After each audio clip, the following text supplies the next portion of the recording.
Hey podcast listeners, I'm Rick Bennett, host of Gospel Tangents.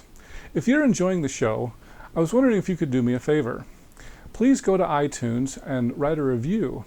It will be important feedback for me, and it will also help us attract more listeners. The more listeners we can get, the more resources we can build. Thanks again for your help, and appreciate you listening. 1984 was a pivotal year in the RLDS Church. It was the year a revelation was canonized, allowing women to receive the priesthood. However, it caused a schism within the church, and many people left the RLDS Church and formed other restoration branches, or in our case, the Remnant Church. We're talking to Jim Vun Cannon, a counselor in the First Presidency of the Remnant Church, and we'll ask about his recollections of those events in 1984. And we'll also ask, how does he feel about women holding the priesthood now? Do you think that'll ever happen in their church? Check out our conversation. We probably should talk about, why was 1984 a pivotal year? Well, wow. 1984 was very much a pivotal year, and it came to its climax in a revelation that was brought by Wallace B. Smith, Burnell Smith, and it was the allowing women to be ordained into the priesthood. That was the kind of the tip of the iceberg of all the different changes and things that were going on. The church was doctrinally changing from probably the mid to late 60s and was going through a transformation. And there were a number of priesthood members who had entered into the church who had different ideas about the doctrine of the church. And to be fair, you know, I believe they're trying to seek Jesus Christ in the best way they understand. So I'm speaking apologetically, and I hope everyone understands that. I still love a lot of lovely people over there, and just like in the LDS Church, we find many, many lovely people there too. The thing was is they went about changing the structure and the order underneath, and then at 84 that became the pivotal point where no one could go any further. That it was like, look, this isn't right. We don't agree with this. We can't find, well, we just couldn't find any doctrinal support for women in the priesthood, basically. Okay. So it was kind of the straw that broke the camel's back, was that revelation on? That's right, yeah. Okay. Right. Now, some people had surmised that because WB had not had any male heirs, that was why that was occurring. And I don't believe that's the reason why that occurred. Because there were plenty of others that could have stepped into that role and actually taken that role. Do you ever see women getting ordained to the priesthood in your church? No. No? Would the prophet ever have a revelation that could happen? We don't believe so. We don't believe so. Yeah. You don't think that will ever happen? No. Okay. Here again, it kind of comes back to one of those things that's so significant in so many different ways.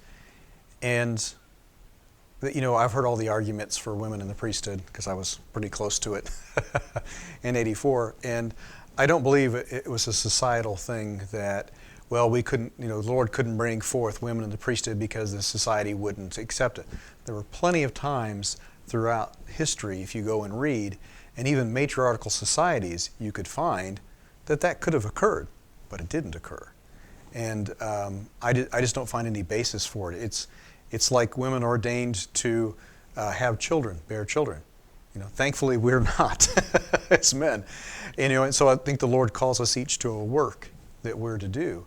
And it's not we're trying to hold somebody out one way or the other, because just as you all have sister missionaries, we believe that witnessing to Jesus Christ is everyone's job, to go out there and to promulgate the gospel. There's just the ordinances is that they can't perform. So I really miss what the big deal is when it really comes down to that. I think it's much more of a ideological than theological point of view that people tend to move to when they go down the road of women in the priesthood. And I don't know how far you've gone into looking at that, but I think it also gets into relative truth versus absolute truth. So it goes a number of different branches, but anyway, I'll stop. Well, that's funny that you mentioned childbirth. That's been kind of the LDS position is men have priesthood, women have motherhood.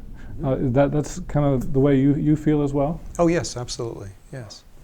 And I mean, both are holy and acceptable before God, so I don't understand why you would want to abdicate something like that, which is a blessing and a privilege to have. I mean, there are some critics who would say, well, the analog to motherhood is fatherhood. Mm-hmm. It's not priesthood. Priesthood would be. Oh, I would agree. Thing. I agree. You could look at it that way. Yes, sure. Yeah. So there are some who say, well, why? If a woman, let's say that her husband is not a member of the church and doesn't have the priesthood, mm-hmm. why shouldn't she be able to bless her children?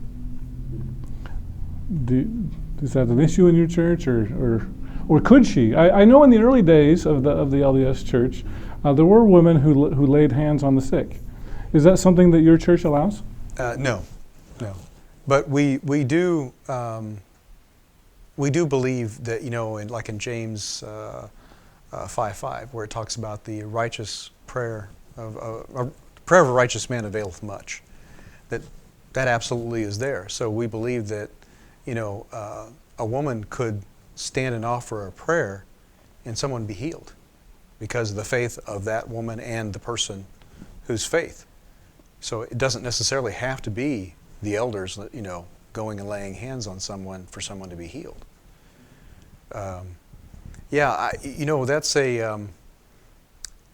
I wasn't trying to make that a binary in that particular situation. It's just trying to relate it to help them relate that, is difficult. It was just so funny because I've heard that so many times in our church that women have motherhood, men have priesthood, and it's like and I don't mean this, if I use this analogy, I don't want anybody on this podcast to think that I'm being demeaning in any way towards women. And I'm not going to say anything derogatory, but I'm just going to use an analogy.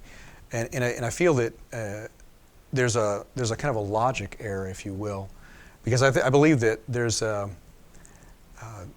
God's word in it is inherently logical. I mean, it makes complete sense, and it has a balance to it, and it is perfect. And it's just like in the past, I could use the logic that, well, God used Balaam's ass, did he not? He did. Okay. I believe Brigham Young said that was that was not literal. Well, okay, that's all right. We considered that it was, but okay. But considering that was, he did that, and I could stitch from that, and I could also come over here and say, I've got a dog, and this dog is a lovely dog. He knows unconditional love. He's never, barked at anybody. He just loves everybody he meets. He doesn't care who you are. And, and oh, by the way, he happens to be male, so I should just ordain him to the priesthood. Well, does that really make sense? That's the question I want to ask. Does it really make sense? Why are we doing this? Are we doing it for the sake of doing it because we can't?